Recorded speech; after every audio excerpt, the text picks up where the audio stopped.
Que la grâce de Dieu vous soit toujours accordée de la part de notre Seigneur. Amen. Que le Seigneur dirige vos cœurs vers l'amour de Dieu et vers la persévérance de Christ. C'est de cette phrase de l'apôtre Paul dans 2 Thessaloniciens, chapitre 3, verset 5, que nous allons tirer le message d'aujourd'hui.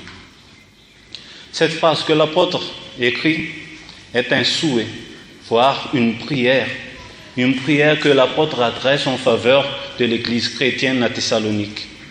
Une église dont il était vraiment fier, car leur foi fait de grands progrès et que la charité de chacun augmente de plus en plus, selon ses dires dans le chapitre 1, verset 3.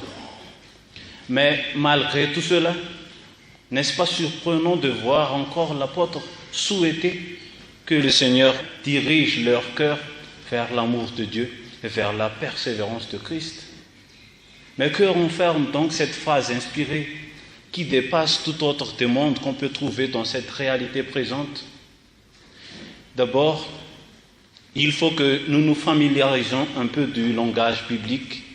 Quand la Bible parle de cœur, ceci représente tout ce qu'on pourrait appeler intériorité de l'homme, sans distinction entre aspect émotionnel, sentimental ou intellectuel.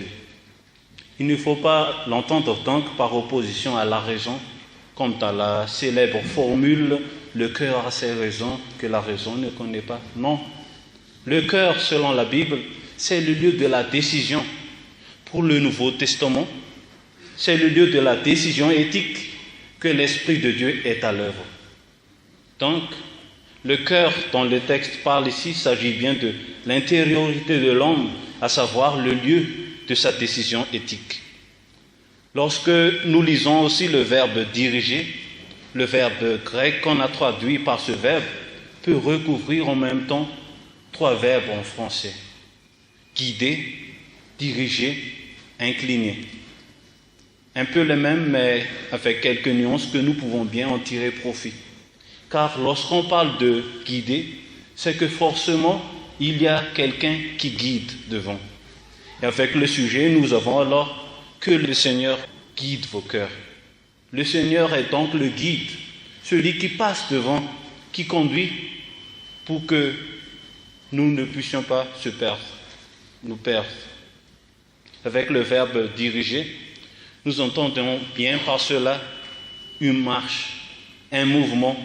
On ne s'arrête pas, il y a un chemin à faire, une progression. Et pour le verbe incliner, nous pouvons entendre cela par corriger, remettre sur la bonne voie. Donc, à la lumière de ce qu'on vient de voir, la phrase que le Seigneur dirige vos cœurs signifie qu'il y a une marche à faire, dont le Seigneur est le guide, celui qui corrige et qui remet sur la bonne voie.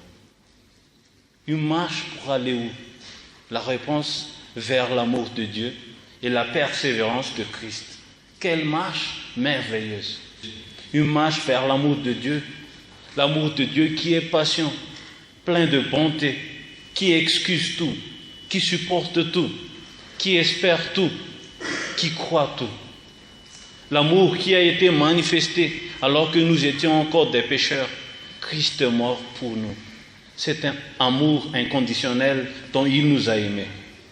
Mais aussi une marche vers la persévérance de Christ, qui, malgré la souffrance, les insultes, les dénigrements qu'il a dû supporter, a offert sa vie pour nous tous sur la croix. Cette persévérance qui supporte tout, en préférant rester fidèle jusqu'au prix de sa vie que de trahir la volonté de son Père et l'amour pour toi et pour moi. Quelle marche merveilleuse! L'amour de Dieu, la persévérance de Christ. Il est évident que nous n'atteignons jamais cela. Il y a toujours cet écart entre nous et Dieu saint. Par contre, ce qui est merveilleux, cet écart nous laisse un vide, un espace de temps en temps pour que nous puissions avancer, pour que nous puissions nous déplacer, pour que nous puissions progresser. Mais pour pouvoir faire cet avancement, ce déplacement, cette progression, Il faut que le Seigneur soit celui qui guide, celui qui dirige et celui qui remet sur la bonne voie. Bien-aimés en Christ, que le Seigneur dirige vos décisions vers l'amour de Dieu et vers la persévérance de Christ. Est-ce que toutes nos décisions sont-elles guidées, dirigées, corrigées par le Seigneur? Nos comportements éthiques, nos relations avec les autres, à la maison, dans notre vie professionnelle et même ici à la paroisse, est-ce que tout se dirige tel vers cet amour de Dieu et vers cette persévérance de Christ? C'est une marche à faire. Un cheminement continu dont le Seigneur doit être le guide, celui qui nous conduit afin de ne pas se perdre. Tout comme les chrétiens à Thessalonique, peut-être que nous avons fait du progrès dans la foi et dans la charité, mais on ne s'arrête pas là. Nous sommes en marche avec le Seigneur et toujours en progression, aller vers l'avant. Il se peut que nous nous égarions, mais c'est pour cela que le Seigneur soit notre guide, pour qu'il nous corrige et nous remet sur la bonne voie. Qu'à chaque décision à prendre alors, puissions-nous exprimer tous les jours au Seigneur, Seigneur, dirige-moi, guide-moi, corrige-moi, afin que mes décisions vont vers ton amour, vers ta persévérance. Et cette expression de la confiance qui met Jésus-Christ au centre, en lui donnant place tous les jours pour nous guider dans toutes nos décisions. C'est ça la prière. Et c'est ça une prière. La prière, c'est l'expression de notre confiance en la grâce de Dieu. Et un témoin fidèle persévère dans la prière. Ce qui nous éclaire encore qu'il n'existe pas un vrai chrétien qui soit indépendant du Seigneur. Et même dépendant du Seigneur, le chrétien met toujours le Christ au centre.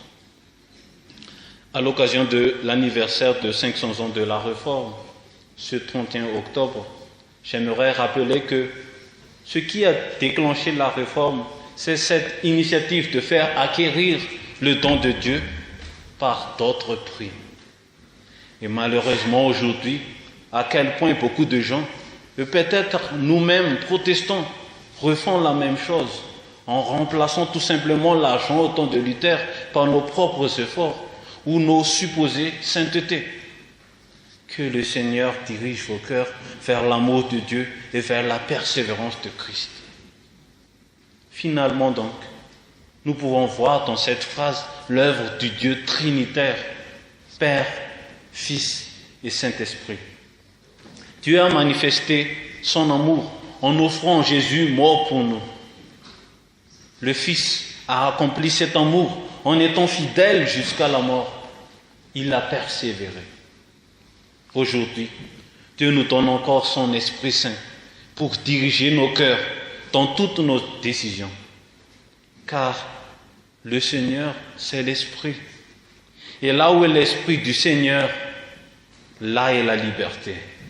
La liberté qui marque notre affranchissement du péché et des œuvres charnelles. Tout est œuvre de Dieu. C'est-à-dire que tout est don de Dieu alors. Oui, tout est grâce de Dieu. Recevons-le par la foi, en nous laissant être dirigés et conduits par l'Esprit Saint vers cet amour de Dieu et vers cette persévérance de Christ. À Dieu seul soit la gloire. Amen.